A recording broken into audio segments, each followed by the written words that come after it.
I had an executive ask me recently about company culture. He contacted me and said that they loved the culture of the organization, and when he said culture, what he was referring to is tradition of the organization, but he didn't like the direction that the culture of the company was going. And in his mind, I'm going to use his words, and of course, I'm not going to say the name of this company, but he said that he felt like they were, quote, too woke and that they were moving in a direction he didn't want them to move. And what was interesting to me is I hear that term thrown around a lot, company culture. And sometimes I hear people who abuse the company culture to get to where they are. And sometimes you need to reinvent tradition to get to where you need to be as a company culture. And I don't think company culture is something that you can just fix. So let me explain what I mean by that. I think that in order to really improve your company culture, you have to kill what's there first and then regrow. It's kind of like having a section of your yard that has terrible weeds or places where, spots where things won't grow.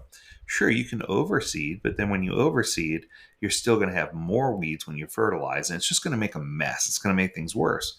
That's why a lot of times, if you're doing hydroseed or overseeding, they ask you to clear the property first, sometimes even using Roundup, and kill everything before you put down the seed. Because then once you put down the seed has a chance to grow. So if you're in a conversation, you say, all right, let's talk about morale. Let's go there. And you have to start with the most important thing. If the truth is that no one in the room is happy, you have to face the elephant in the room first. You have to say, all right, nobody right now is happy. Everybody's working long hours. The pay isn't where it needs to be for certain people. If we have an open office environment, or you're working remotely from home, and you feel like you're going to wake up tomorrow to one of those dreaded HR invites that says, hey, you no longer have a job anymore, and you feel like there's just no kind of work-life balance. You're working 8, 10, 12 hours a day, and the gap between work and life has disintegrated. There's no gap at all.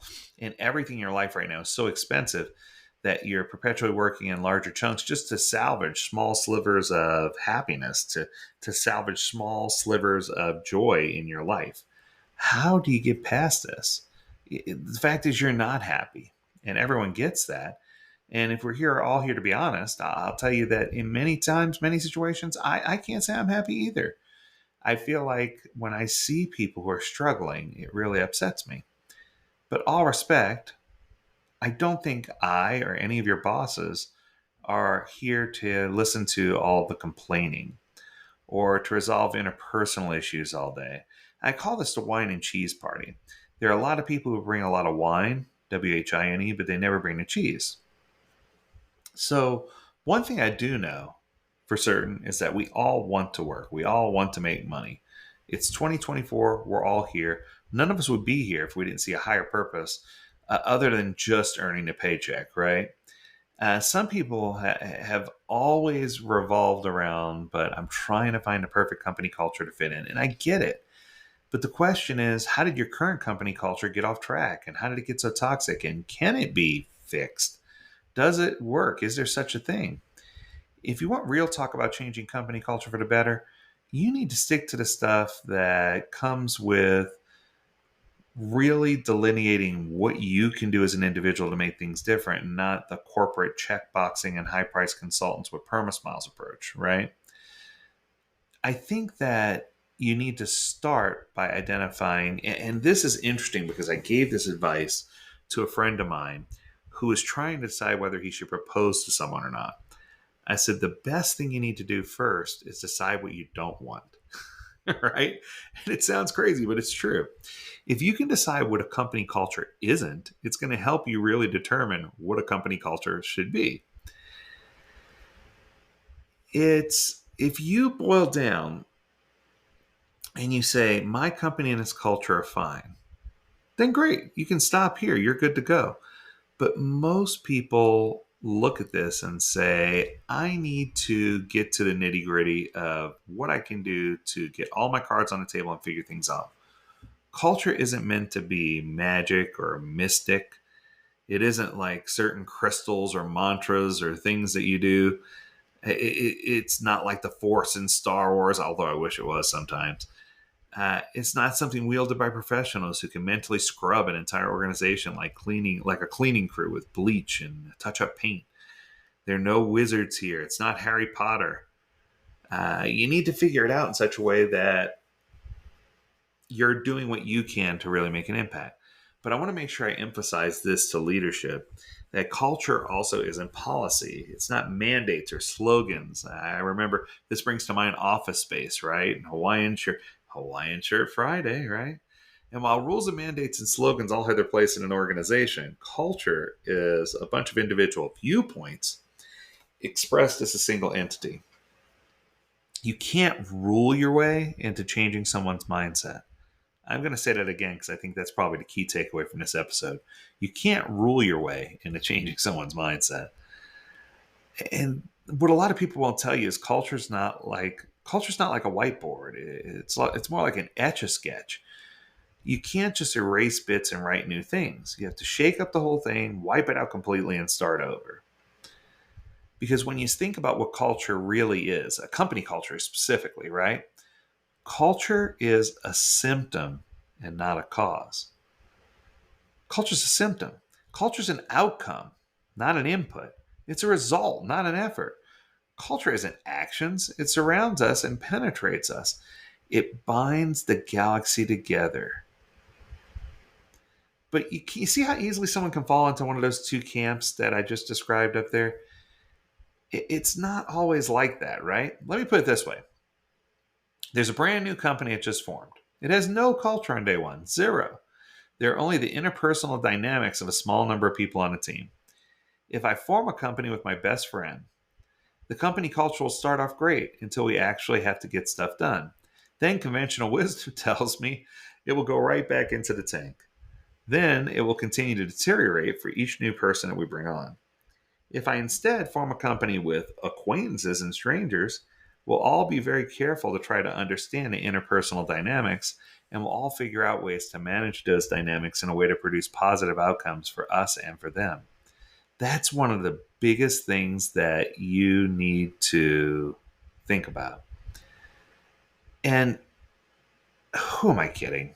As human beings, forced to operate in an unnatural way, we'll make attempts at figuring out how to work with each other in the beginning. But say after 10 people, it starts to wear down, and at 50 people, it can implode. And I think that what it boils down to is this. So I've given you all kinds of examples and even some funny things to laugh at, but you can't fix company culture. When company culture is understood correctly as a symptom, not a cause, that mistakes get made when trying to fix it becomes clear and thus avoidable. Trying to fix company culture is like trying to make a person's body healthier by changing the tone and tenor of their cough. The more you try to fix it, the worse you're going to make it because you keep ignoring the root cause. But you've got to get rid of the disease. You got to get rid of the disease. You got to get rid of the problem. A stagnant culture, a weak culture, or an okay culture, that's a bad culture. That's like saying, well, my arm's not broken, so I probably don't have heart disease. I'm not saying you have to change a mid-culture, but if you want to change your company's culture, it doesn't matter if it's awful or just okay. You have to start over. You got to start at square one. So here's the big question. I know I've been kind of dabbling. How do we kill our culture without destroying the company? And it boils down to root causes.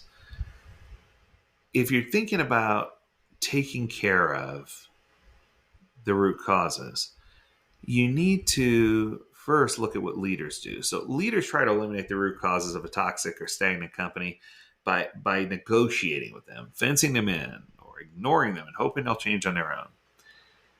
And, we get to the point where we say, well, we wouldn't be this way if it wouldn't be for this person. And that's not where you want to be, right? This shouldn't be about people. People are very rarely the root cause of bad company culture. In fact, they're almost always a symptom, and almost always a symptom that gets ignored. It's only a last resort that you should fire people or let people go or move people on. The only way to find a root cause is to talk to everyone on a team.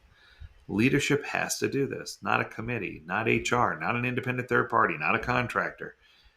The agenda for these discussions says something like, I wanted to pull you in because I trust you implicitly. Tell me in your own words, why does it suck here? Some people will talk to you for 10 minutes and others will have 2 hours. But if you sit down and have this, what you're going to discover is that once you get the elephant in the room noticed and everyone's talking about things, things are more likely to change.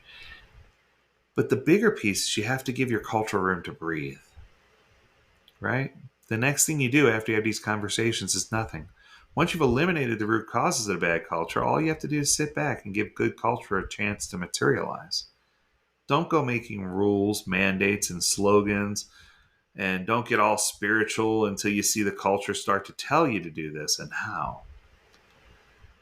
Now, from the very beginning of this episode, you probably were thinking that a vast majority of the time, one of the root causes of bad company culture is poor company performance. And a lot of the time, that's out of the company's direct control if we're talking about eliminating it. But you can work on eliminating poor performance and make everybody's first priority the company's performance. If they're all sunk in the clay of several other concerns, it's going to be hard for them to mitigate and get out of where they are. It's going to be hard for them to eliminate those feelings. I think we need to be in a mode of guiding. And I think that if our company has people who will help guide us in the right direction, if we can be guided towards a good company culture without mandate, if we can envision we want the culture to be and give it room to make it grow and happen, don't force it. Stay light on the rules. Stay light on the mandates. Don't be that hovering parent. Understand that there's a generational shift and that the people you're working with may not operate and function the same way as you do. And if you can discover the root causes, trap the root causes, understand the culture, and give things room to grow, you're going to have success in doing this. That's going to do it for this episode. I hope you enjoyed it. If you have a topic or question you want to talk about, learn more at AgileDad.com. We'd love to hear from you. And as always, we encourage you to stay healthy, stay well, and stay agile, my friends. Until next time, do take care.